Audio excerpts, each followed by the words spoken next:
Good Monday, everyone, and welcome to Astronomy Daily, your go-to source for space and astronomy news. I'm Anna. And I'm Avery. It's February 16th, 2026, and what a weekend it's been in space. We've got 6 stories for you today, starting with some very welcome news from low Earth orbit. That's right. After more than a month of operating with a skeleton crew, the International Space Station is finally back to full strength.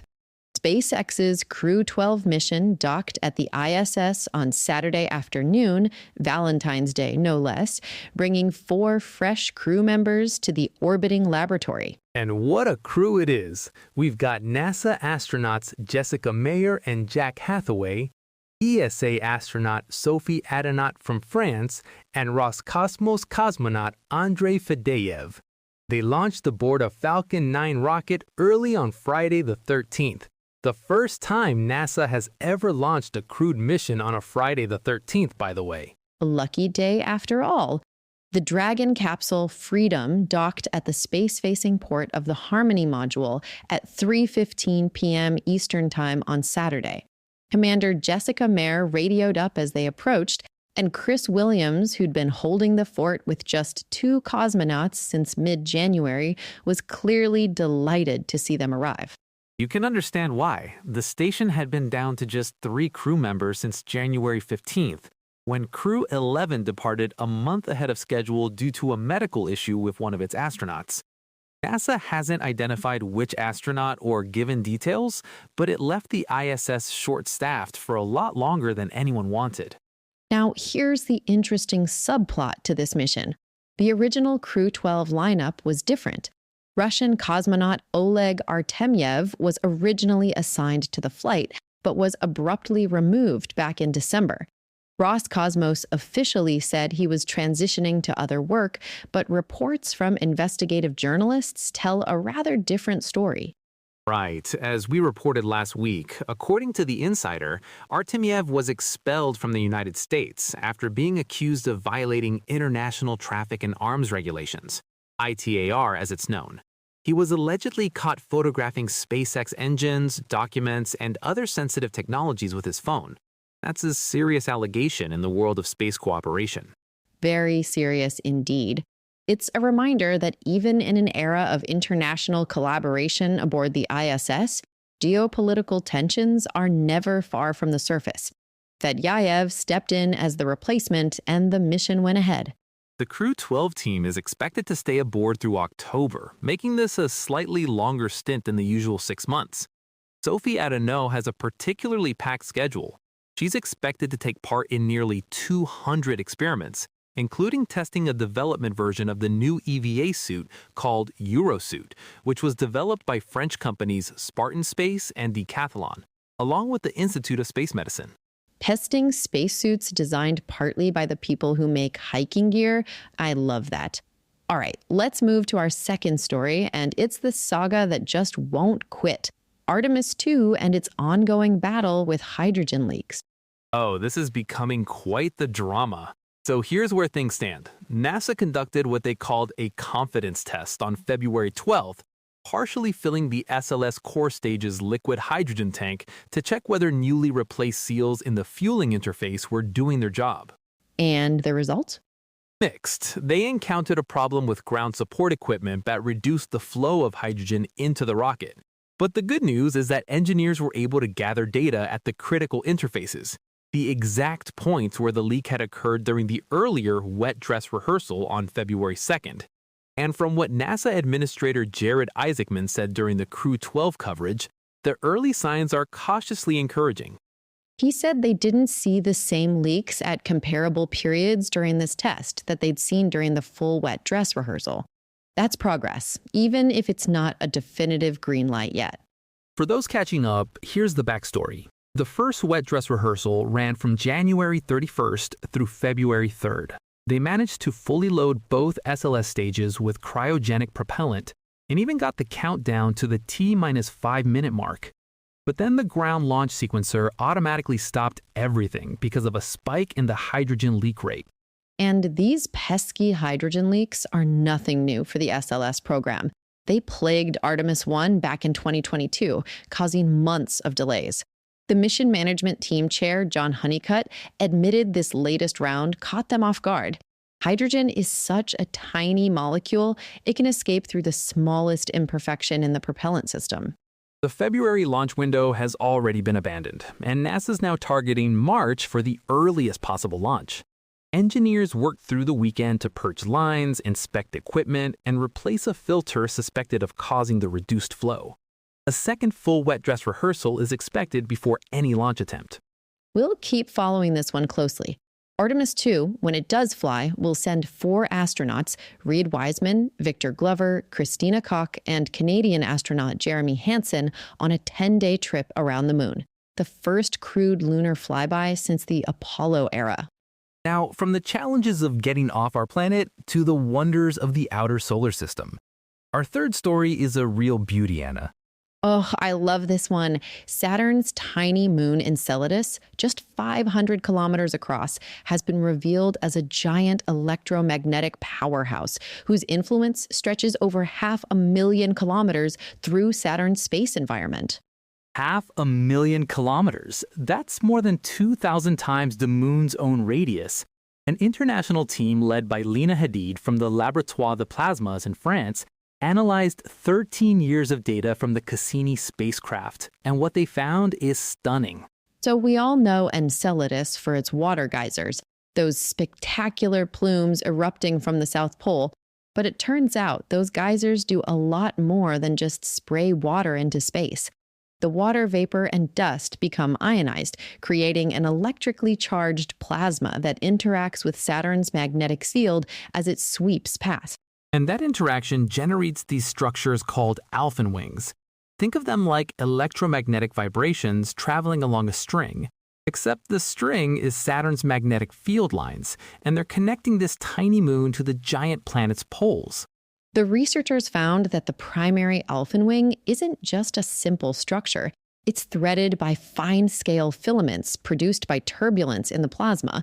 These filaments help the waves bounce back and forth between Saturn's ionosphere and the plasma torus that encircles Enceladus's orbit. The result is this incredible lattice-like pattern of crisscrossing electromagnetic waves. Across 4 different Cassini instruments, the team identified 36 separate crossings that showed these wave signatures. And here's the remarkable part. 13 of those crossings occurred far from any close flyby of Enceladus. The moon's electromagnetic reach is simply enormous. Co-author Thomas Chust described Enceladus as a planetary-scale alpha wave generator, a moon just 500 kilometers wide, capable of influencing the magnetospheric environment on the scale of Saturn itself. The team says this has major implications for understanding how small bodies regulate energy flow in giant planetary magnetospheres. And there's a forward-looking element too. The researchers say their findings highlight the importance of future missions to Enceladus, like the planned ESA orbiter and lander in the 2040s, carrying instruments specifically designed to study these electromagnetic interactions.